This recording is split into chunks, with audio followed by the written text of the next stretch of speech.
और विभिन्न प्रतियोगी परीक्षाओं में धांधली करने वाले, चाहे वो जिस स्तर का भी रहा हो, जब से हमारे संज्ञान में आया हमने 60 से भी ज्यादा लोगों को जेल की सलाखों के पीछे भेजने का काम किया है। और ये कोई भर्ती प्रक्रिया में नकल, भर्ती प्रक्रिया में पर्चा लीक हो जाना, पेन ड्राइव पर पूरा पेपर आ जाना, क्वेश्चन बैंक चला जाना, ये आज की घटना नहीं है।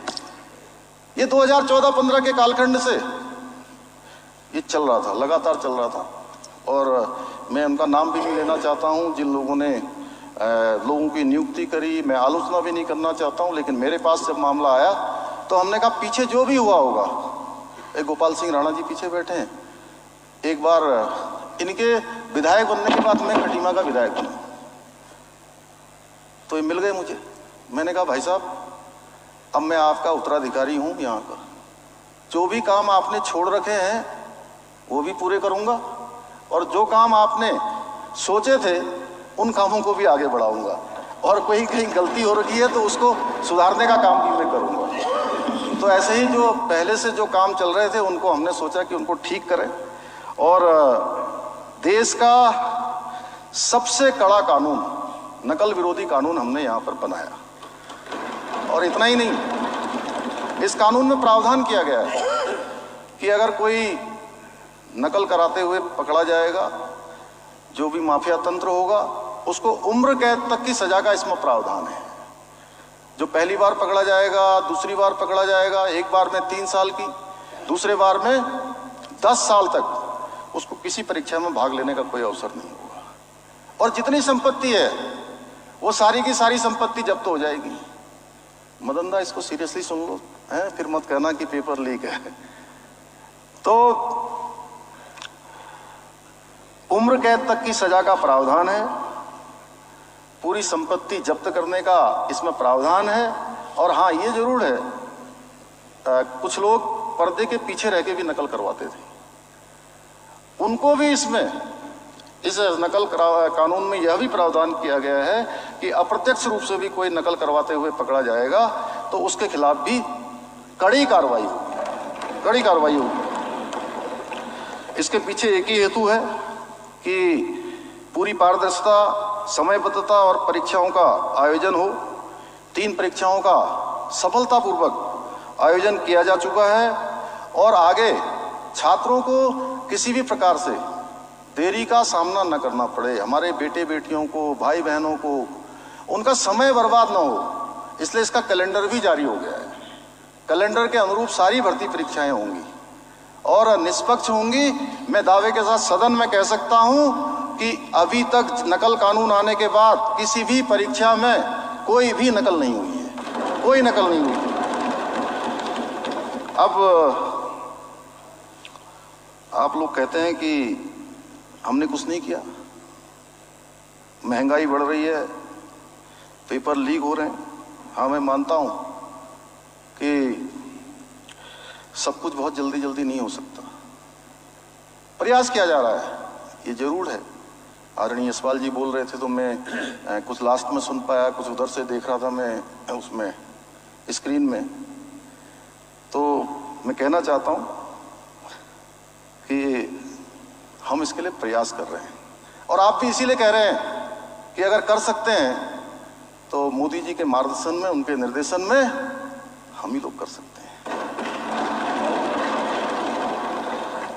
अब बताइए यशपाल जी कि पिछले 22 सालों में नकल माफियाओं पर, उनके गिरावन में कभी किसी ने हाथ डालने का प्रयास किया? नकल माफियाओं को जेल किसने भेजा? नकल विरोधी कानून किसने बनाया? इससे पहले भी ये हो सकता था। मैंने पहले ही कहा कि मैं किसी पर आरोप प्रत्यारोप नहीं करूंगा, लेकिन इच्छा शक्ति कमी, नकल माफियाओं को संरक्षण, ये हमेशा कहीं न कहीं प्रदेश को, छात्रों को और जो हमारे हुक्मरान थे उनको बैकफुट पर लाने का काम उन्होंने कहा है। किसी ने ठीक ही कहा है कि जिन तूफानों में लोगों के आशाने उड़ जाते हैं, जिन तूफानों में लोगों के आशाने उड़ जाते हैं, उन तूफानों में हम अपने दिए जला जाते हैं, हम अपने दिए जला जाते हैं। अपने समस्त प्रतियोगी परीक्षाओं को नकल विहीन बनाने का संकल्प लिया है और इसको बिल्कुल सिद्धि तक ले जाएंगे। पिछले दिनों माननीय अध्यक्ष जी न मैं कुछ कहूँ, बोल सकता हूँ? माननीय अध्यक्ष जी, मैं आदरणीय मुख्यमंत्री जी का नकल विरोधी कानून के संदर्भ में सुन रहा था। निश्चित रूप से आज जो हमारा अनुपूरक बजट प्रस्तुत हुआ,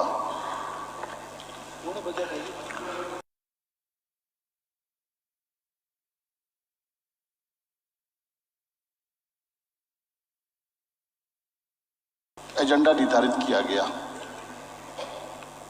और 2 दिन में सत्रावसान हो गया, सत्र स्थगित हो गया और कहा गया कि विधायी कार्य नहीं है। हजूर नकल विरोधी कानून लाते लाते हजूर बहुत देर कर दी, यही कहना चाहता हूं। क्या कहा? हजूर देर कर दी, नकल चलिए, देर आए लेकिन दुरुस्त आए भाई साहब। हमने देर नहीं करी, हमने तो जैसे ही आया।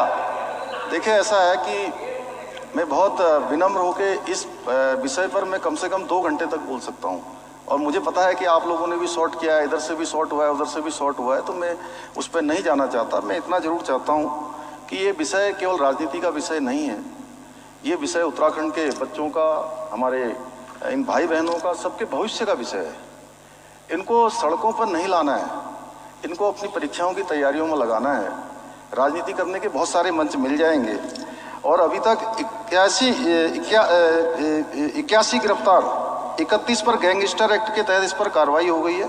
हाँ, एक चीज़ मैं ज़रूर कहना चाहता हूँ कि सवेरे मेरे पास प्रीतम भाई और कई लोग, सब लोग आए थे, तो मुझे भी लगा कि अभी पिछले दिनों जो लाठीचार्ज हुआ और वो दुर्भाग्यपूर्ण था जिस प्रकार से भी हुआ, जो भी परिस्थिति वहाँ पर उत्पन्न हुई, उसमें कुछ बच्चों के ऊपर मुकदमे भी लागू हुए, कुछ मुकदमे लगे हैं।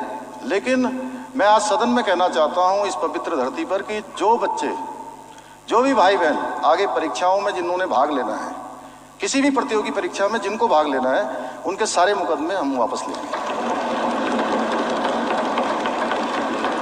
इसके साथ साथ माननीय अध्यक्ष जी, हमने अब तो आप भी ताली बजा दीजिए, आपकी मांग भी यही थी माननीय नेता प्रदीप, ताली बजा दीजिए। ये आपकी भी तो मांग थी ना, कम से कम ताली बजा के धन्यवाद ही कर दीजिए। आप ही की मांग थी, थाली भी बजाएंगे, थोड़ी देर में बजाएंगे, थाली भी बजाएंगे। कोई बात नहीं, हम मन से बजा देंगे। कोई ऐसा है कि प्रेम भाई, थोड़ा मजबूरी भी होती है कई बार, हैं? मन से नहीं, ठीक है। कोई चुनाव से पहले हमने एक संकल्प लिया था 12 फरवरी 2022 को कि उत्तराखंड राज्य के अंदर हम समान नागरिक संहिता का कानून बनाएंगे। और इसके पीछे हमने तर्क दिया था, ये गंगा का प्रदेश है, ये यमुना का प्रदेश है, ये बाबा बद्री विशाल की धरती है, बाबा केदार की धरती है, केदारखंड है, मानसखंड है। और हर परिवार से कोई न कोई अर्धसैनिक बलों में, सेना में, भारत के किसी न किसी कोने में अपनी सेवाएं दे रहा है। यानी कि भारत के अंदर उत्तराखंड की जवानी जहां उत्तराखंड के काम आ रही है, वहीं देश के भी काम आ रही है। तो राज्य के अंदर अपना एक, सबके लिए एक समान कानून होना चाहिए। कोई किसी धर्म का हो, किसी पंथ का हो, किसी समुदाय का हो।